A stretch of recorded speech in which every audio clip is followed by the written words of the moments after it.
If you enjoy our videos, subscribe, like, and comment to support us. Thanks for tuning in.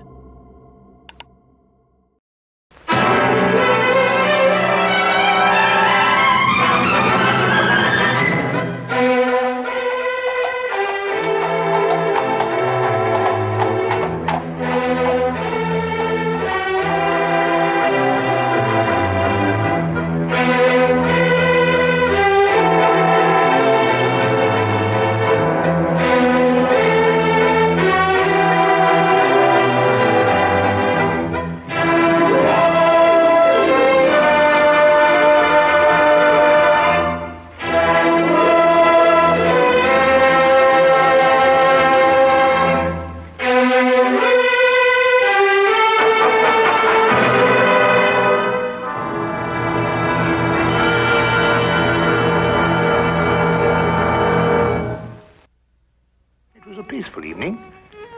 I never suspected Inspector Lestrade would shortly be accusing me of the murder of a man I had yet to meet. Do you like Dvorak? Yes, you must play him sometime. I have been. Oh. Do you care to go out? Why? Why, there's a walk somewhere. I feel restless. Why don't you read, Holmes? What, about the tigers of India? Well, it's jolly interesting, especially about the female of the species. Female of the species usually is. It says here that they often attack when you think they're going to run, and run when you think they're going to attack. Fascinating. Here.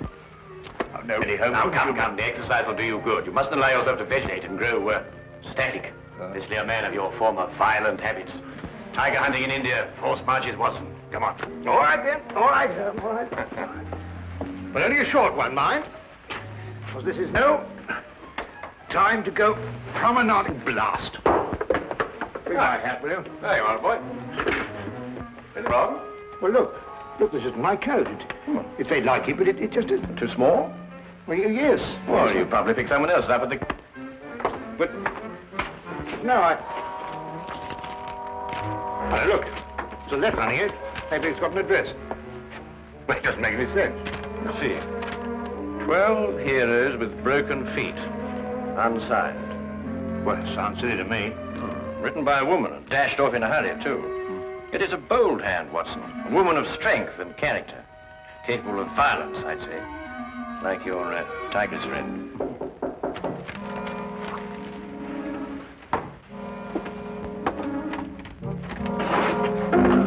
Which of you two gentlemen is Dr. Watson? I am, sir. Thank goodness I found you, Doctor. The cloakroom attendant of the club told me this must be your coat and, yes, I see you have it, Doctor.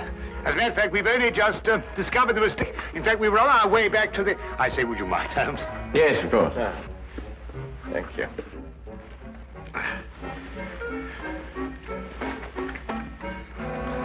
There we are. Oh! So sorry. There we are. Thank you, Doctor, and thank you. Good night, gentlemen. I'm sorry about the mistake. Good night. Good night.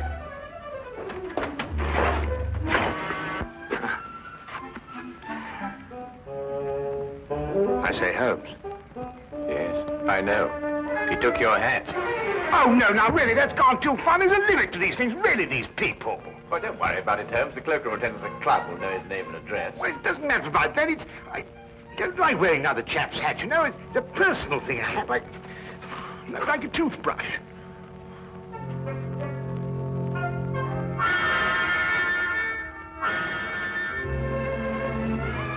You're son of a title, I see. The family crest. Been to Russia, too. Samovar. A nice pair of icons. You know, it was beginning to rain when we came in here. I hope that chap's had the decency not to get my hat absolutely soaked. Watson. I see he composes, too. Well, someone does.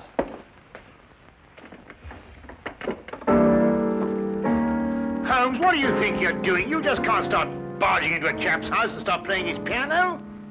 The violin is really my instrument, Watson, but I have a certain facility with the piano, even if I do say so. Do you know what this piece is called? No, I don't. I couldn't care less. We should stop playing that thing. The spider's web, a ballet, apparently.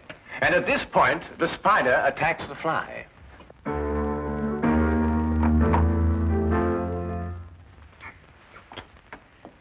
You gentlemen wish to see my husband? I'm Mrs. Chelton. How do you do? I'm Dr. Watson. This is my friend, Mr. Holmes. Oh, Mr. Sherlock Holmes? Madam, I've come here to return your husband's hat. He left it in our flat this evening. I thank you. I'm afraid my husband isn't home, Dr. Watson. Well, I wonder if you'd be good enough to ask him if, at his earliest convenience, he could return mine. My husband has other hats. Perhaps you... Oh, no. Thank you very much indeed. I'm very partial to my own. Well, I'm sorry to have disturbed you, Mrs. Johnson.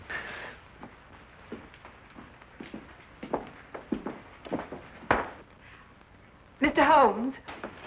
Yes, madam? May I ask, did my husband go to your flat to consult you professionally? No. He merely came to return Dr. Watson's coat, which he had also taken by mistake. Then, Mr. Holmes, I would like to consult you professionally. My services are always available to anyone who has genuine need of them. My husband is in trouble. He gave us that impression. He's being blackmailed. By whom? 6 months ago, we returned to London from St. Petersburg, where my husband was military attaché.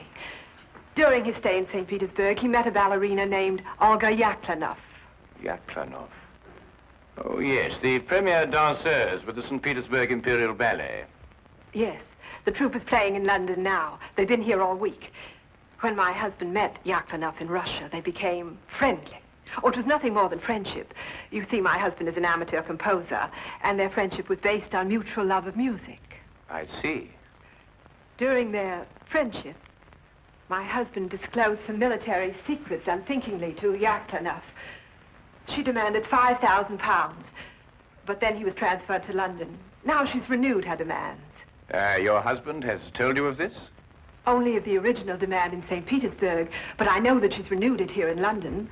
Do you expect him back this evening? I don't know. His whole routine has been upset. Mr. Holmes, you must help. Madam, I detest blackmail in any form. You'll hear from me tomorrow. Oh, by the way, what was the dancer's name? Yaklanoff. Oh, yes. I wonder, would you mind writing it down for me?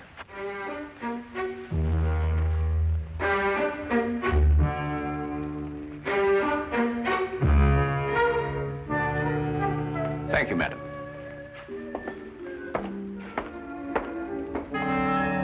Oh, madam, about my hat, I wonder... Yes, Dr. Watson? Oh, well, no, it doesn't matter.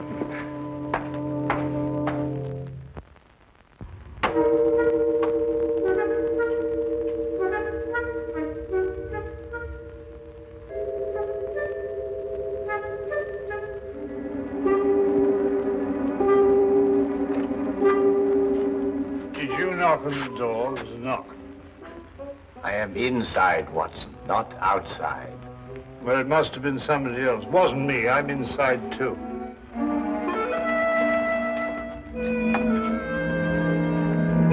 Ah, Inspector. Rather late for Scotland Yard to be up and about, isn't it? Well, I'm sorry to get you out of bed at this time of night, Mr. Holmes. It's not a very pleasant business I've come about either. Oh, look, I say, my hat. Dr. Watson. Holmes, look what this chap's done to it. It's absolutely soaked. Dr. Watson, do you wish to make a statement? You're not obliged to, but I must warn you that anything you say will be taken down and may be used as evidence. I won't half give this chap a piece of my mind when I catch up with him. I really will. What? What did you... Who'll use what to get... Holmes, what's he talking about? Dr. Watson, I must question you in connection with the murder of the Honorable Harry Shelton. Murder? I'll murder him when I catch up with him. What? Mr. Shelton was found murdered in St. James's Park, and your hat, Dr. Watson, was found beside the body. Oh, an embarrassing predicament, eh, Watson? Can you explain it? Well, what do you mean, can I explain it? Why, you know perfectly well how Chelton got my head. Well, tell the man. Tell him. Lestrade, how was Chelton murdered? Stabbed, Mr. Holmes. In the back. And we haven't been able to find a weapon yet. Any other suspects? I mean, apart from our old friend Watson here? Well, no, unless footpads did it. I'm sorry, Dr. Watson. That's evidence, you know. Holmes, will you kindly tell Lestrade how my hat got mixed up in this affair? Patience, Watson. Patience. Now go get yourself dressed. We're going to St. James's Park. If you don't mind waiting a moment, Lestrade. Oh, officer, you might keep an eye on Dr. Watson while he dresses. You never know. He may try and get out through the window. Well, and this is a fine example of British justice. A fella comes and pinches your hat and you accuse me of murdering him to get it back. I've never heard of such a thing in my life. I think of all the cups of tea you've had free with us. It makes me absolutely...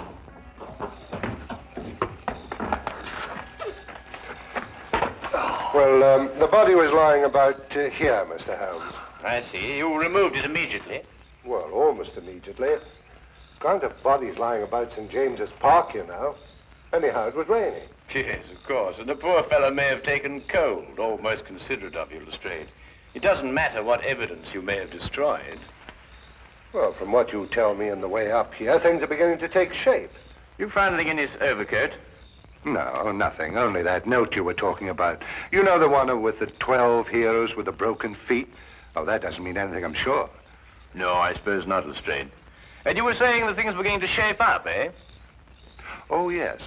Well, you see, Chelton met this woman in St. Petersburg. She comes to London with the ballet, and she wants to renew the friendship. He doesn't. So she lures him in here and stabs him. Very excitable, these Russian women. Take things like that seriously, you know. So all you have to do is place her here in the park, eh, Lestrade? Exactly. You have all the evidence you need that she was here.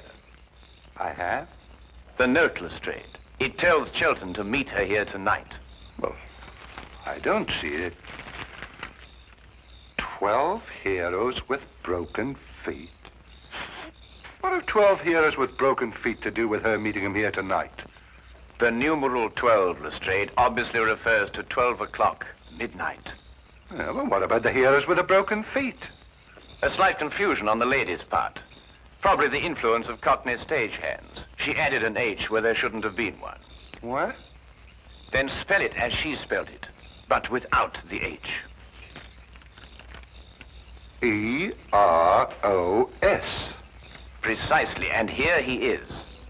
Cupid, the Greek god Eros, with his broken feet. Oh, I see. Oh, then we have our murderess. It would appear so, wouldn't it? And now that the case is solved, perhaps I can go home and soak my feet.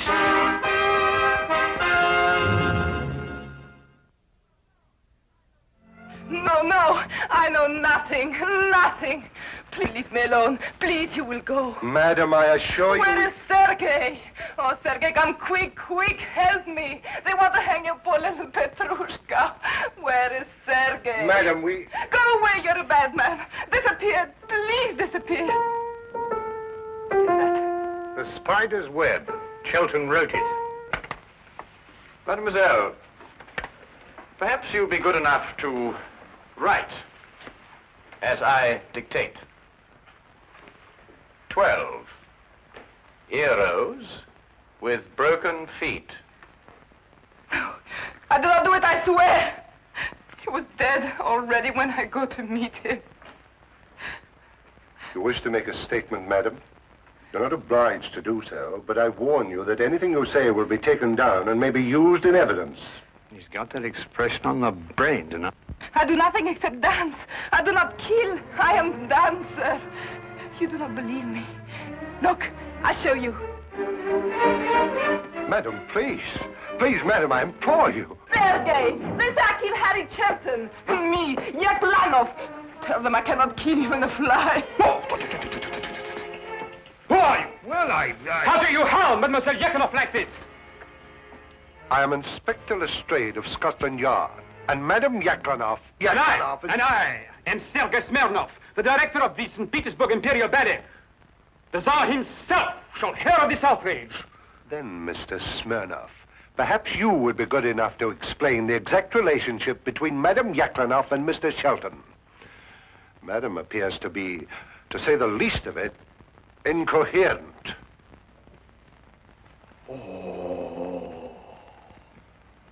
So you had an acquaintance with Shelton in London? Yes, Sergei. I saw him again. I meet Harry in St. Petersburg. He does not wish to be soldier boy, he tells me. He wished to make beautiful music like Tchaikovsky. He play his music for me. I say, Harry, you must be better soldier boy than you are music maker. You must be. It is not possible to be worse. Such music, like noises in the air. He was ridiculous. Yes? Why was he looking at you like that, madam? He has written ballet since he left St. Petersburg. The spider's web, he call it. He wish me to dance the spider. No. Me, Yaklanov, a spider. It is crazy. And tonight you arranged to meet him in St. James's Park after the evening performance. Yes, to tell him it is finished. No more will I listen to his music. And did you meet him in the park? Yes, but I was a little late. It was very dark. I see Harry on the ground, dead. I see. You saw no weapon? No, no weapon. I'm frightened. I run away.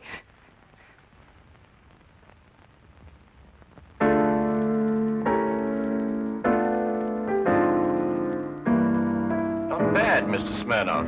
It has certain merit. Merit? Oh, who could possibly dance to noises like that? Yeah, listen.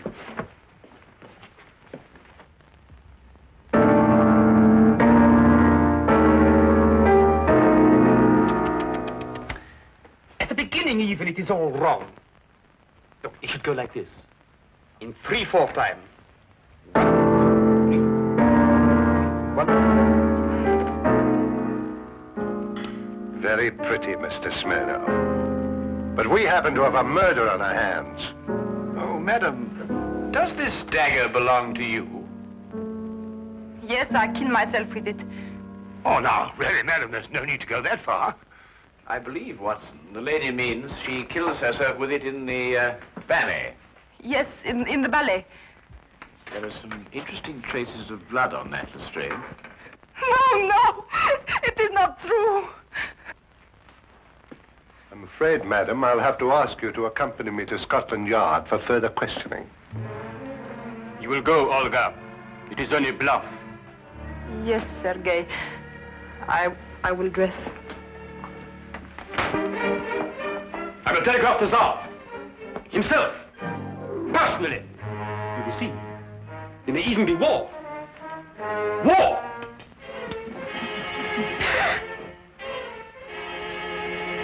War! Bang!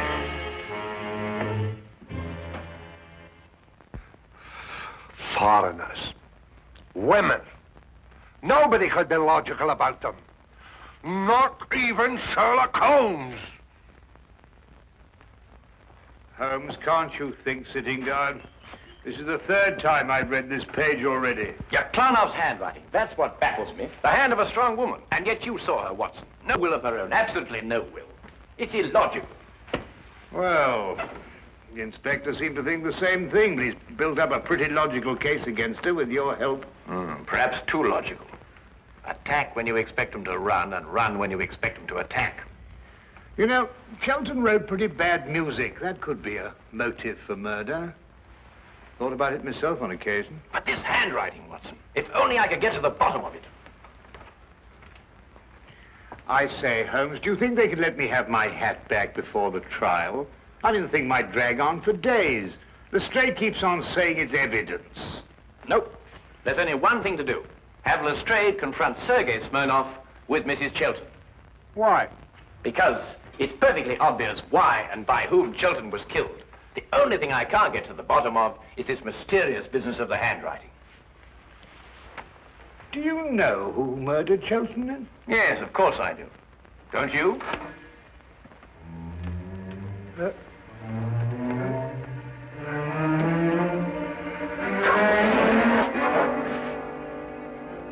Then you never met Sergei Smirnov before, Mrs. Chilton, either in St. Petersburg or London? No, Mr. Holmes. Brought Mr. Smirnov along as you asked me to, Mr. Holmes. Oh, good. Ah! Mr. Brazier! I beg your pardon? I am furious! Right in the midst of rehearsal, I am dragged away. Well, I'm sure the good inspector apologized most profusely, Mr. Smirnov. I don't believe you've met Mrs. Chilton. Chilton. Who? Mrs. Chilton. Ah, murder.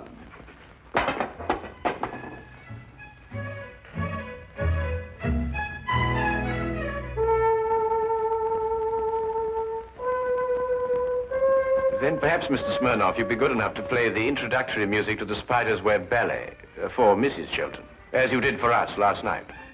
Eh? Didn't it strike you as curious, Lestrade, that Mr. Smirnov should know Chilton's ballet music, which wasn't composed until after Chilton left St. Petersburg? Well, Yaklanov didn't show it to him. She did everything she could to hide their meetings. That left only one place where he could have learnt that music. Here, in this house, at that piano, in Chilton's absence, naturally. I don't follow you, Holmes. The budding affair of the Heartless trade was not, as Mrs. Chilton would have us believe, between her husband and Mademoiselle Yaklanov, but between herself and Mr. Smirnov. Smirnov and Mrs. Chilton? Ridiculous. Then how did you learn Chilton's ballet? Do you wish to make a statement, sir? You're not obliged to do so, but I warn you that anything you say will be taken down and maybe... Are these the shoes you meant, Holmes? I believe so, Watson. Mrs. Chilton, did you by any chance go out last night after Dr. Watson and I departed? No, I didn't. No, I didn't. Yet these are the shoes you were wearing. If you didn't go out, how do you account for the mud on the soles and the blades of grass? It didn't start to rain until after we left.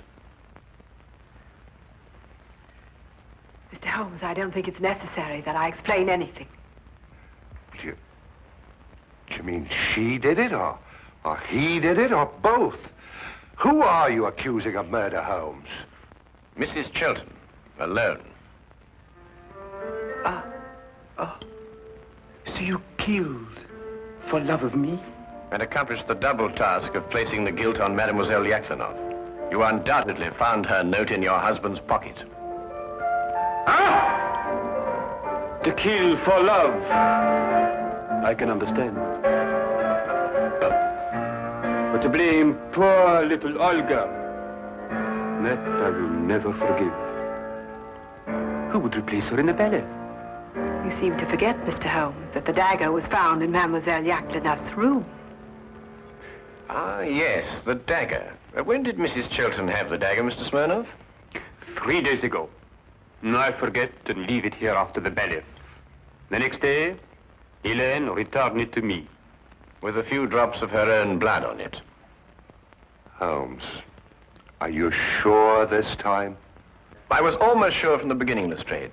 I just couldn't explain the handwriting and the temperament. And there really wasn't a logical explanation. I mean, the strong-minded woman with the weak handwriting, and the weak-minded woman with the strong handwriting. The inconsistency of the female, Watson. Yet she was clever in engaging me to make sure that Mademoiselle Yaklanov would be suspected. Mrs. Chilton, I must ask you to come with me to Scotland Yard. Do you wish to make a statement? You're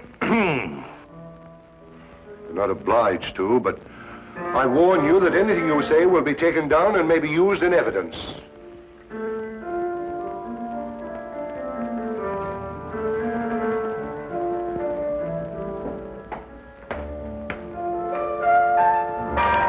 I must go and free poor little Olga from prison. She has suffered so. She'll dance so much better now. Oh!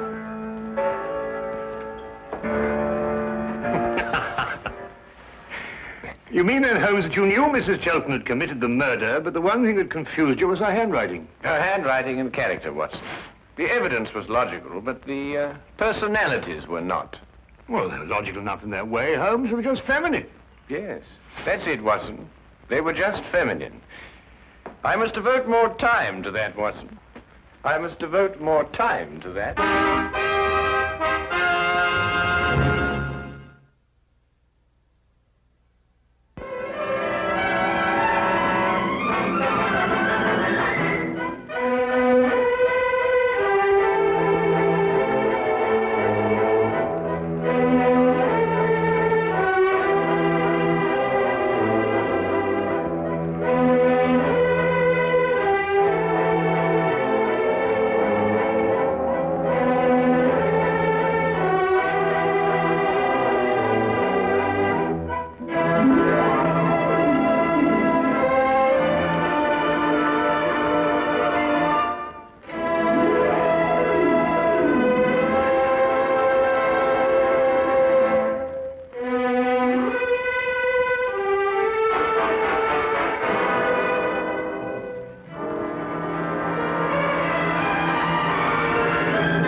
Chapter 1.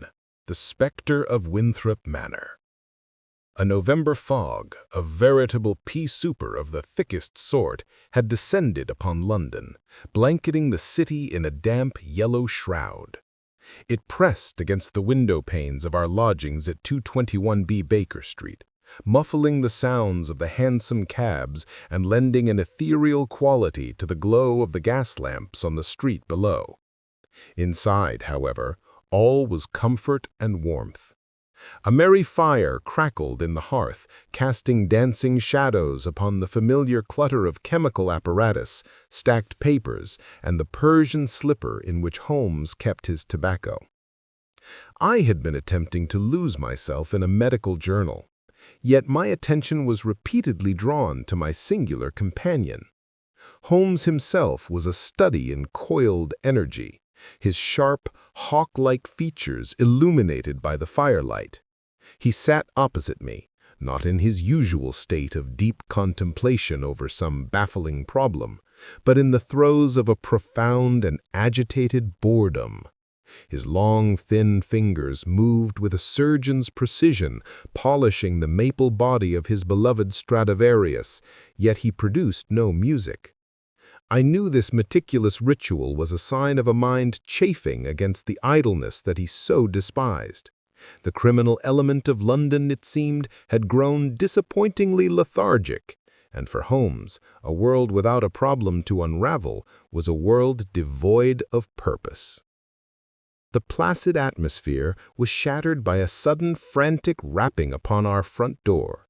Not the polite tap of a casual visitor, but the desperate, insistent summons of one at the very end of their tether.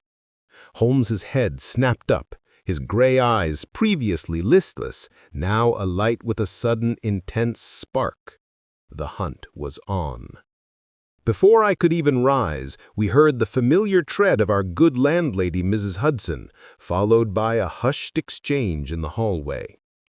A moment later, Mrs. Hudson showed in a young woman who seemed to have brought the chilling damp of the night in with her. Her face, framed by a dark traveling cloak still beaded with moisture from the fog, was ashen, and her eyes, wide and luminous in the gaslight, held a terror so profound it seemed to have chased all color from her cheeks. She clasped her hands together so tightly that her knuckles were white, a portrait of utter distress. "Mr. Sherlock Holmes?" she asked, her gaze darting from me to my friend, finally settling upon the correct man. "I am he," Holmes replied, his voice softer than I had expected. He rose and gestured to the armchair beside the fire. "Pray be seated, madam. You have come through a dreadful night. Tell us what has so distressed you." The woman sank into the chair, though she perched on its edge as if ready to flee at any moment.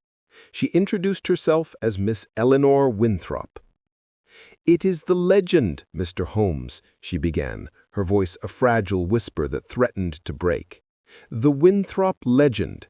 For generations they have spoken of the gray lady who haunts our family manor, an ancestor who appears as a harbinger of loss. It was always just a story, a ghost tale to frighten children. But last night she walked again. She appeared in my chambers, a shimmering gray form at the foot of my bed. She paused, taking a shuddering breath. And when she was gone, my mother's locket, it had vanished from my jewelry box. Chapter 2. An Air of Lavender. The journey to Winthrop Manor the following morning was a somber affair. We traveled in a hired carriage through the sprawling suburbs of London, which soon gave way to a stark, windswept countryside. The lingering fog of the previous night had thinned to a gray, pervasive mist that clung to the skeletal branches of the ancient oaks lining the lane. Holmes was largely silent throughout the drive, his chin sunk upon his chest and his brow furrowed in concentration.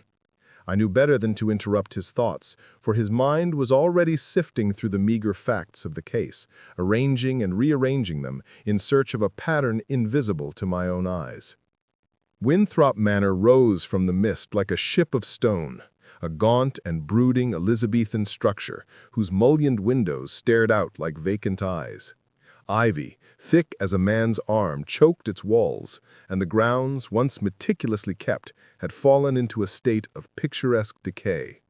It was a place that seemed to breathe history, and I confess, the thought of a specter gliding through its halls did not seem altogether out of place in such a setting. We were met at the heavy oak door by a nervous young footman who could not have been more than 18. He ushered us into a grand hall where the air was cold and smelled of dust and damp stone.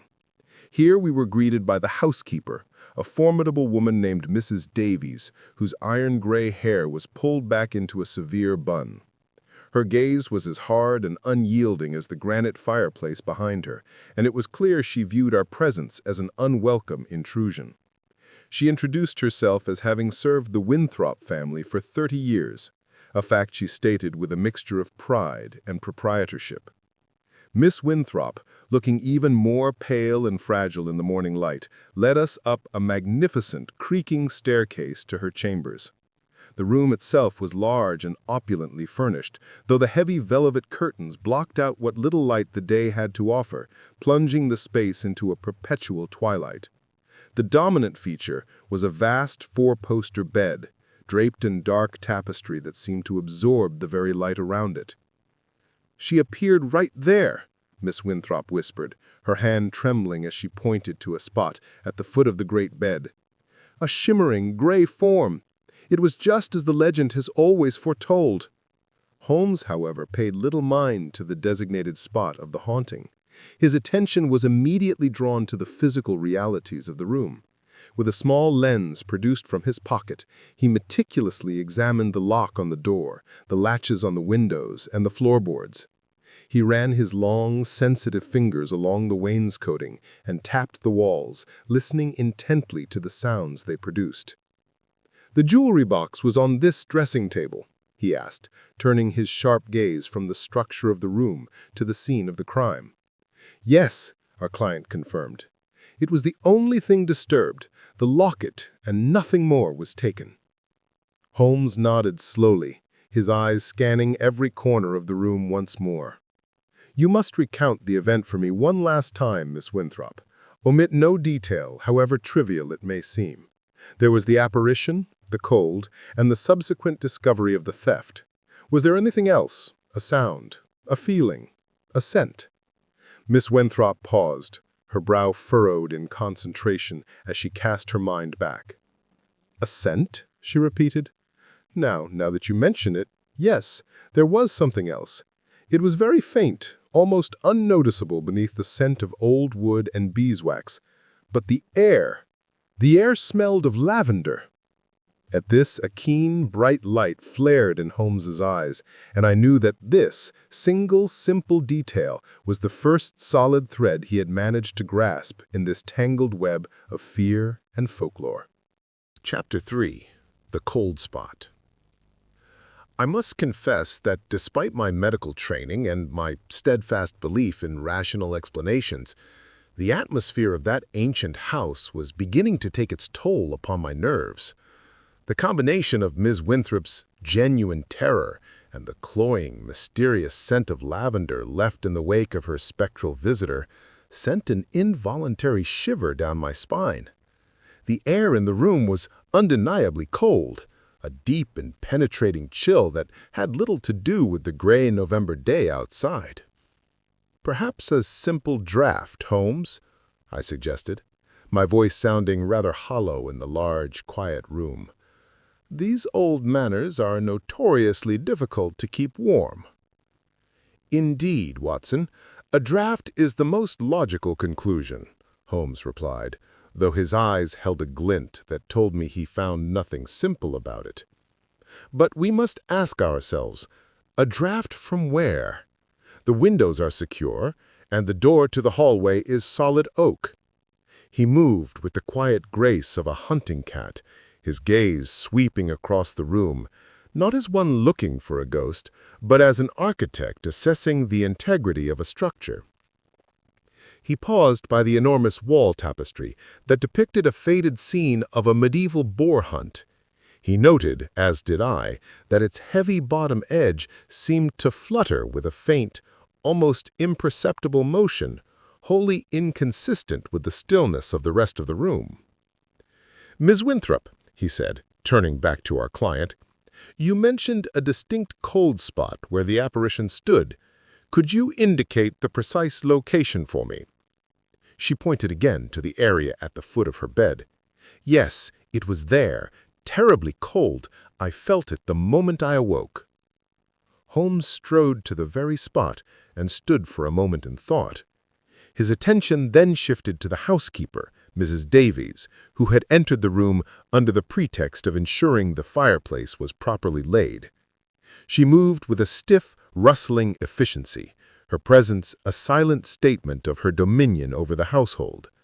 Holmes approached her with a disarming smile that I knew so well often preceded a devastating intellectual blow. "A fine old house, Mrs. Davies. It must be a constant chore to keep the draughts at bay in a place of this age." The woman's back straightened even further, if such a thing were possible. "This house is as solid as the Bank of England, sir. There are no drafts in the family wing." As she spoke, Holmes leaned forward slightly, as if to better hear her words over the crackle of the nascent fire.